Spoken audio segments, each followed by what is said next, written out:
Hello my beautiful friends, welcome back in another blog. कैसी हैं आप सब? आई होप कि आप सब बहुत अच्छी होंगी, और अगर अच्छी नहीं है तो आप अपना पूरा ध्यान रखिए और कोशिश करिए कि आप हमेशा अच्छी रहें।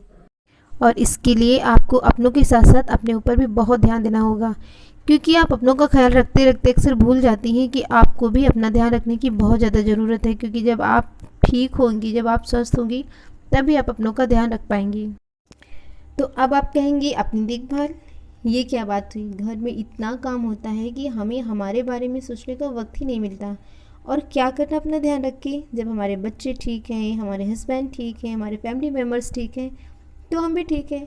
पर फ्रेंड्स, ये बहुत गलत बात है। मैं ये नहीं कहती हूँ कि आप अपनों का ध्यान ना रखिए, अपनों का ख्याल ना रखिए या उनकी खुशी की परवाह ना करिए। पर इसके साथ साथ में जब आप अपनों को खुशी देती हैं तो उसके साथ साथ में आपको अपनी भी खुशी का ध्यान रखना चाहिए। आपको क्या अच्छा लगता है, क्या अच्छा नहीं लगता है, आपकी हाइजीन के बारे में, आपको अपनी हॉबी के बारे में और आपको अपने नॉलेज के बारे में, इन सब के बारे में आपको बहुत अच्छे से ध्यान रखना चाहिए। सो फ्रेंड्स, आज की वीडियो में मैं आप लोग के साथ में शेयर करने जा रही हूँ 3 ऐसी बातें जिनको आप फॉलो अगर करेंगे तो आप अपनी सेहत का बहुत अच्छे से ध्यान रख पाएंगे। तो आइए स्टार्ट करते हैं। तो आइए सबसे पहले हम बात करते हैं फिजिकली फिट रहने के लिए। फिजिकली फिट रहने का मतलब है कि आपको अपनी सेहत का ध्यान रखना होगा। आपको अपनी बॉडी का इंटरनल और एक्सटर्नल दोनों तरह से अपनी बॉडी का ध्यान रखना होगा। और सेहत को ठीक करने के लिए सबसे ज़्यादा इंपॉर्टेंट है कि आप एक्सरसाइज करें, मेडिटेशन करें। एक्सरसाइज करने का मतलब आप ये एकदम ना लगाइए कि आपको बाहर जाके कहीं एक्सरसाइज करनी है या आपको जिम ज्वाइन करना है।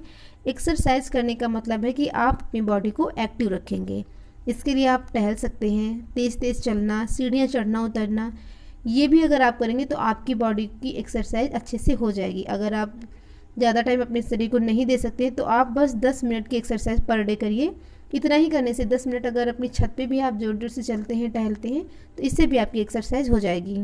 आप कुछ लोग इसमें सोच रहे होंगे कि इतना काम तो हम पर डे करते रहते, सारा दिन ही हमारी इतनी भाग दौड़ हो जाती है, दिन में एक बार दो बार क्या दसियों बार हम जीने पे चढ़ते हैं, उतरते हैं, सीढ़ियाँ चढ़ना उतरना, इस कमरे से उस कमरे में जाना, उस कमरे की सामान उसमें रखना, या आपके रोज़ के जो काम होते हैं वो करना। पर फ्रेंड्स, ये जो हम सारा दिन काम करते हैं वो और अपनी बॉडी को ध्यान रखते हुए सिर्फ 10 मिनट की एक्सरसाइज करना, इन दोनों में बहुत अधिक डिफरेंस होता है। और अगर आपको यकीन नहीं आ रहा है तो आप कल से या आज से शुरू करिए। 10 मिनट आप अपनी बॉडी को दीजिए, 10 मिनट आप एक्सरसाइज करिए और आपको इसका अंतर महसूस हो जाएगा। फ्रेंड्स, इसके साथ साथ में आप क्या कर सकते हैं कि आप अच्छी डाइट लें, पर्याप्त मात्रा में पानी पिए, अच्छी नींद लें और अपने हाइजीन यानी साफ़ सफाई का पूरा ध्यान रखें। तो फ्रेंड्स, ये छोटी छोटी सी बातें पर ये बहुत इंपॉर्टेंट है और इनको अगर आप फॉलो करते हैं तो यकीन मानिए आप फिजिकली फिट रहने वाले हैं। तो ये हुई हमारी फिजिकली हेल्थ के बारे में। अब नंबर 2 पे आता है mentally health. Mentally health fit रहने का मतलब है कि आप अपने शरीर के साथ साथ दिमाग का भी ध्यान रखें, क्योंकि हमारा शरीर और हमारा जो मस्तिष्क होता है वो दोनों ही एक दूसरे के पूरक है। हमारे बॉडी में कहीं भी अगर ज़रा सी भी परेशानी होती है तो हम दिमागी रूप से परेशान हो जाते हैं, और हमें कोई भी टेंशन होती है, दिमागी रूप से हम परेशान होते हैं तो हमारी बॉडी एकदम शिथिल पड़ जाती है, हमारे शरीर से कोई काम नहीं होता है। तो हमें अपनी फिजिकली हेल्थ के साथ साथ में मेंटली हेल्थ का भी बहुत अच्छे से ध्यान रखना चाहिए।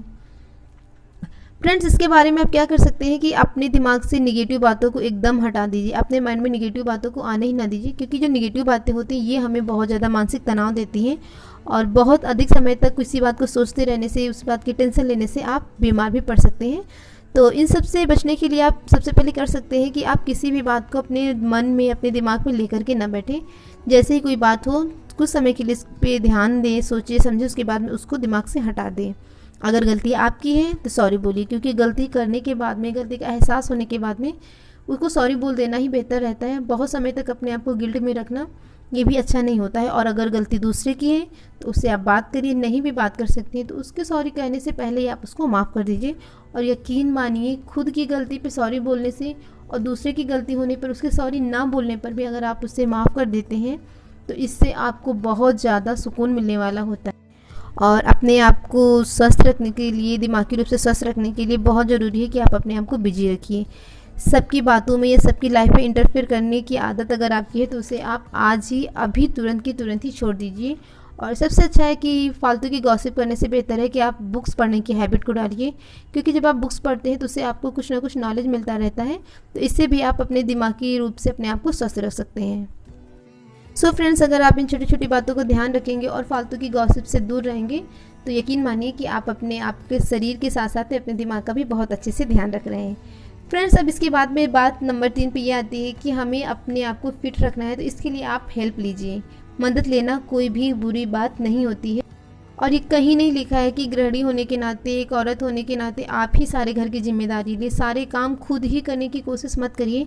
आपको अपने फैमिली मेम्बर्स की हेल्प लेनी चाहिए और खुद के लिए रेस्ट टाइम भी निकालना चाहिए।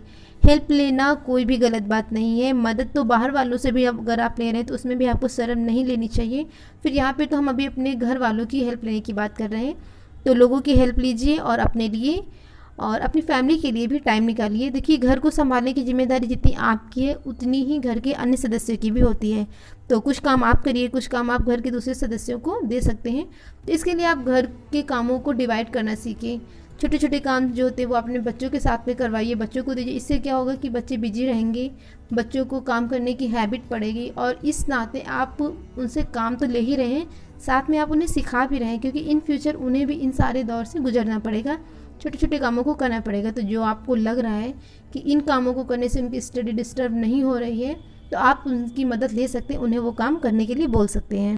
और इसी तरह से अपने हस्बैंड को कुछ काम दीजिए। अगर जिस रूट से वो आते हैं वहाँ पे अगर मार्केट लगती है, वहाँ पे वेजिटेबल शॉप लगती हैं, तो आप अपने हस्बैंड को बोल सकते हैं कि आपको उधर से आते समय सब्जी लानी है, या जो भी काम आपको समझ में आता है कि आपके हस्बैंड ईजिली कर सकते हैं, तो आप उनको ये काम दीजिए।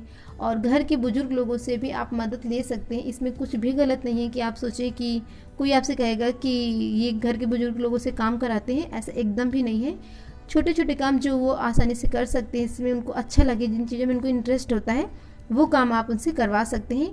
ये बहुत ही अच्छी बात है। इससे आप लोगों का कनेक्शन एक दूसरे से बेहतर होगा और काम भी आप आसानी से कर पाएंगे, और आपको अपने लिए मी टाइम मिलेगा और आप अपना बहुत अच्छे से ध्यान रख पाएंगे। तो ये थी हमारी आज की वीडियो। अच्छा, आप बताइए आप क्या सोचते हैं इस बारे में, कमेंट के थ्रू ज़रूर बताइएगा, मुझे आपके कमेंट का इंतज़ार रहेगा। और फ्रेंड्स, हर बार की तरह इस बार फिर से कहूँगी कि अगर आपने अभी तक हमारे चैनल को सब्सक्राइब नहीं किया है तो प्लीज़ चैनल को सब्सक्राइब करिएगा, और अगर आपने कर रखा है तो आपका बहुत बहुत धन्यवाद। तो फ्रेंड्स, मिलते हैं एक नई वीडियो में एक नई सोच के साथ में। तब तक के लिए बाय, थैंक्स फॉर वॉचिंग। और हाँ, वीडियो अगर अच्छी लगी तो प्लीज़ लाइक ज़रूर करिएगा। बाय।